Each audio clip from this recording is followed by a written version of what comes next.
जानम देख लो मिट गई दूरियां।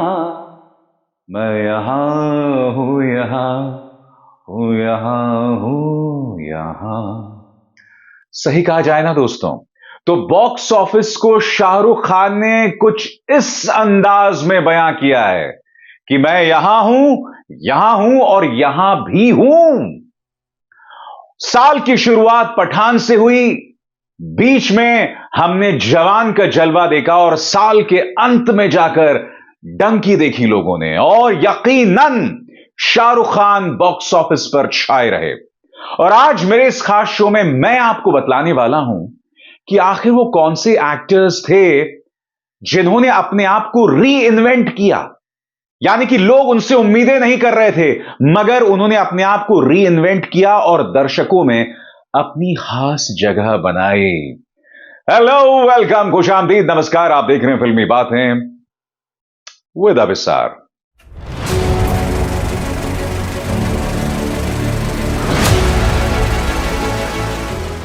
फिल्मी बातें विद अभिसार। तो दोस्तों, साल खत्म होने को आ रहा है और मेरे दिमाग में इतना सा भी शक नहीं है कि इस साल बॉक्स ऑफिस के बादशाह शाहरुख खान थे। मगर मुद्दा यह नहीं कि पठान ने 1,000 करोड़ की कमाई की और उसके बाद जवान ने उसका भी रिकॉर्ड तोड़ दिया। नहीं नहीं नहीं साहब, मुद्दा यह नहीं है। मुद्दा यह है कि शाहरुख खान ने अपने आप को री इन्वेंट कैसे किया। और आज अपने शो में न सिर्फ मैं शाहरुख खान की बात करने वाला हूं, बल्कि सनी देओल की बात करूंगा, बॉबी देओल की बात करूंगा, पंकज त्रिपाठी की बात करूंगा, रणबीर कपूर की बात करूंगा और मनोज बाजपेयी की भी बात करूंगा। मगर सबसे पहले शाहरुख खान। यह ना भूलें दोस्तों, जब पठान रिलीज होने वाली थी तब एक पूरा नफरती तबका शाहरुख खान के पीछे पड़ा हुआ था।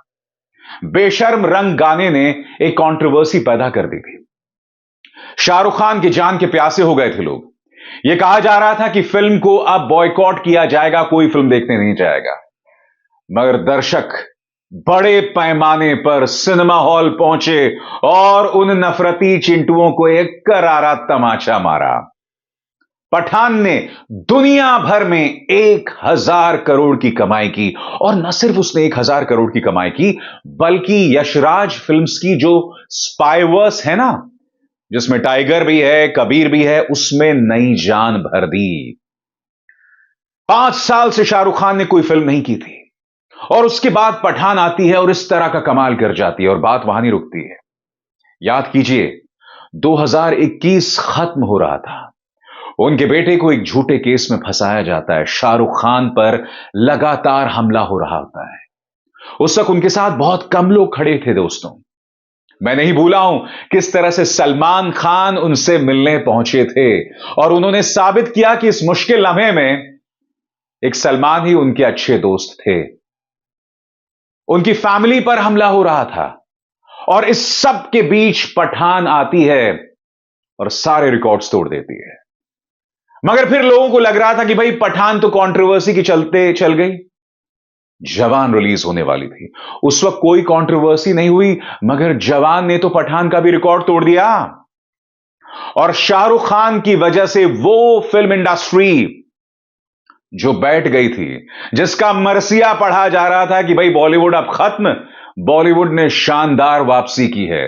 और इस कदर वापसी की है कि अब साउथ और बॉलीवुड दोनों मिलकर एक साथ काम कर रहे हैं, और इसका क्रेडिट सिर्फ और सिर्फ शाहरुख खान को जाना चाहिए। और साल का अंत होता है डंकी के साथ। आप जानते हैं, पठान और जवान के मुकाबले मुझे डंकी से बेतहाशा उम्मीदें थी, क्योंकि सिर्फ इसलिए नहीं क्योंकि उसमें शाहरुख खान थे, बल्कि उस फिल्म को डायरेक्ट किया था राजकुमार हिरानी ने। हां, डंकी ने काफी हद तक स्वाद को थोड़ा फीका कर दिया, क्योंकि मेरे हिसाब से डंकी राजकुमार हिरानी की अब तक की सबसे कमजोर फिल्म थी। मगर यह फिल्म शाहरुख खान के लिए फायदे का सौदा तो साबित होगी, मगर गदर 2, एनिमल, जवान, पठान सबसे नीचे रहेगी। यानी कि तीनों फिल्मों में डंकी ने आकर कुछ हद तक उस गति को, उस दौड़ को धीमा कर दिया। मगर फिर भी जैसे मैंने बताया, यह शाहरुख खान का जलवा था कि यह फिल्म भी फायदे का सौदा रही। और अब अगले साल शाहरुख खान की कोई फिल्म नहीं आ रही है। दर्शकों में जबरदस्त मायूसी है। क्या करेंगे शाहरुख खान फैंस? इनफैक्ट अगला साल बॉलीवुड के लिए बहुत दिलचस्प होने वाला है, क्योंकि देखिए तीनों खान्स नहीं होंगे, मगर ऋतिक होंगे, अक्षय कुमार की 3 फिल्में होंगी। क्या अगला साल ऐसे में शाहरुख खान की गैर मौजूदगी में बॉलीवुड के लिए ठीक रहेगा? बॉलीवुड बच पाएगा? सवाल यही किया जा रहा है।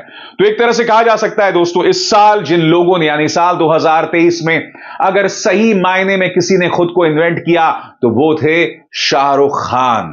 नंबर 1 पे शाहरुख खान। नंबर 2 पे दोस्तों कौन है? सनी देओल।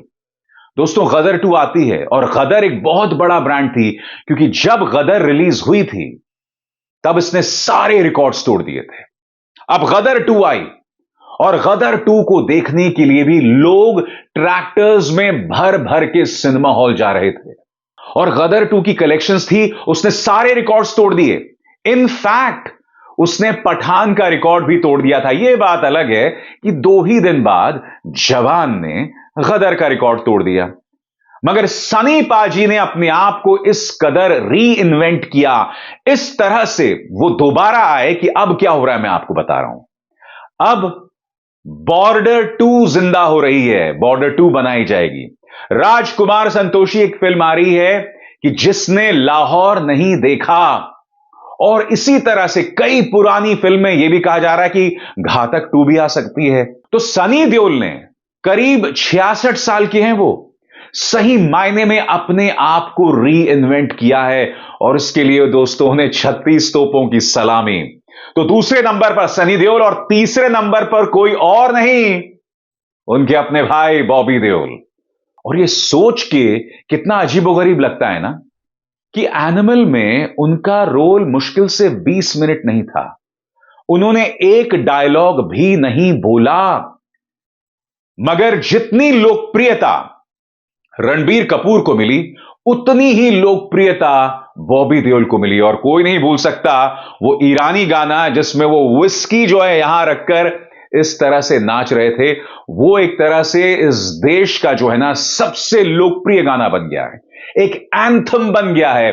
और बॉबी देओल जिसका सबने मरसिया पढ़ दिया था, ये कह दिया था ये खत्म हो गए हैं, बॉबी देओल ने खुद को री इन्वेंट किया। और बॉबी देओल की कहानी इसलिए भी इंस्पायरिंग है दोस्तों, क्योंकि बॉबी देओल ने खुद इंटरव्यूज में बताया है कि किस तरह से वो अपने बच्चों के सामने रोने लगते थे, डिप्रेशन में चले गए थे। मगर उसके बाद सलमान ने उन्हें बुलाया और वो रेस 3 का हिस्सा हुए। फिर वेब सीरीज आई आश्रम पार्ट 1, पार्ट 2 एंड पार्ट 3, उसमें भी बॉबी देओल का जलवा दिखा। और फिर एनिमल आई। एनिमल में सिर्फ 20 मिनट का role, and Bobby Deol was terrific, खौफनाक, सिहरन पैदा हो जाती। खासकर वो जो प्राइवेट एयरपोर्ट में लड़ाई का सीन है दोस्तों, उसमें वो रणबीर कपूर पर हावी हो जाते हैं। यह खासियत थी बॉबी देओल की। तो तीसरे नंबर पर बॉबी देओल और चौथे नंबर पर the one and only Ranbir Kapoor. दोस्तों इस साल रणबीर कपूर की एक और फिल्म आई थी, तू झूठी मैं मक्कार, जो बहुत बड़ी हिट साबित हुई थी। तो एक तरफ तू झूठी मैं मक्कार और दूसरी तरफ एनिमल, और दोनों ही रोल्स में जमीन आसमान का फर्क। इनफैक्ट ब्रह्मास्त्र में भी जो रणबीर कपूर का रोल था, और ब्रह्मास्त्र भी बॉक्स ऑफिस पर अच्छी खासी कमाई करके गई है। बताया जाता है करीब 400 करोड़ की कमाई उसने की थी। ब्रह्मास्त्र में भी उनका बिल्कुल अलग रोल था। दोस्तों मेरा मानना है कि अगर शाहरुख, सलमान और आमिर के बाद किसी को सुपरस्टार का खिताब दिया जाना चाहिए तो वो है रणबीर कपूर। एक बेहतरीन अभिनेता जिनके नाम पर लोग सिनेमा हॉल में खिंचे चले आते हैं। उनकी जो फ्लॉप फिल्में भी रहती हैं ना, वो बहुत शानदार इनिशियल लेती हैं। यह है रणबीर कपूर का जादू, और एनिमल में उन्होंने साबित कर दिया था। इस साल उन्होंने 2 फिल्में दी और दोनों फिल्में बिल्कुल जुदा, बिल्कुल अलग। बावजूद उसके उनकी एक्टिंग में कोई कमी नहीं आई और दोनों ही फिल्में शानदार सुपर हिट्स रहीं। एनिमल एक निहायत ही कंट्रोवर्शियल फिल्म, और यह बताया जाता है, कई लोग ये कहते हैं कि अगर एनिमल को 1 या 2 महीने का क्लीन रन मिलता तो वो जवान को चुनौती दे सकती थी, क्योंकि इस साल इंडिया के अंदर वो 500 करोड़ की मिनिमम कमाई कर रही है। यह था रणबीर कपूर का जादू।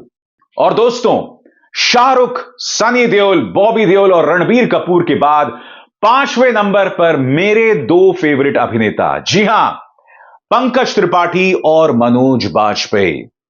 दोस्तों, पंकज त्रिपाठी जो हैं वो ओटीटी के बादशाह हैं, बिल्कुल मनोज बाजपेयी की तरह। मगर इस साल हमने पंकज त्रिपाठी को एक शानदार फिल्म में देखा जिसका नाम था OMG 2। कहने को इस फिल्म में अक्षय कुमार थे, मगर सही मायने में पंकज त्रिपाठी हीरो थे। और आप जानते हैं पंकज त्रिपाठी की खास बात क्या है? पंकज त्रिपाठी कभी अपने रोल्स में चिल्लाते नहीं हैं, नथुने नहीं फैलाते हैं। वो बहुत ही प्यार से, आराम से अभिनय करते हैं। उनके चेहरे के भाव, उनकी आंखों का जो इशारा है, वो उनकी एक्टिंग को मजबूत बनाता है। और इस साल उन्होंने अपना खास मुकाम बनाया। और हां, कौन भूल सकता है मनोज बाजपेयी को? दोस्तों, मनोज बाजपेयी सही मायने में ओटीटी प्लेटफॉर्म्स के बादशाह हैं। कौन भूल सकता है उनका फैमिली मैन? और अब लोग फैमिली मैन 3 का इंतजार कर रहे हैं, जिस तरह से लोग मिर्जापुर 3 का इंतजार कर रहे हैं, जिसमें अपने अखंडा बाबा यानी कि पंकज त्रिपाठी हैं। इस साल मनोज बाजपेयी की वैसे तो कई छोटी मोटी फिल्में आई, मगर साल के अंत में आते आते उन्होंने एक अवार्ड विनिंग परफॉर्मेंस दिया। फिल्म का नाम था जोरम, जिसमें वो एक ऐसे नक्सली का किरदार निभा रहे थे जो हिंसा की दुनिया को छोड़कर शहर में आके रहने लगता है, मगर हिंसा उसका पीछा करती है और उसकी पत्नी को मौत के घाट उतार दिया जाता है। एक ऐसी फिल्म जिसमें मनोज बाजपेयी की आंखें आपको हॉन्ट करती हैं। पूरी फिल्म खत्म होने के बाद उनकी आंखें आपको याद रहती हैं। एक शानदार फिल्म जिसमें मनोज बाजपेयी की मौजूदगी ने फिल्म को 4 चांद लगा दिया था। और मनोज बाजपेयी हर गुजरते साल के साथ खुद को री इन्वेंट करते रहते हैं, उनका कोई जवाब नहीं है दोस्तों। तो ये थे वो 6 चेहरे जिन्होंने साल 2023 में खुद को री इन्वेंट किया, जिसमें अनडाउटेडली बेताज बादशाह रहे शाहरुख खान। अभिसार शर्मा को दीजिए इजाजत। नमस्कार।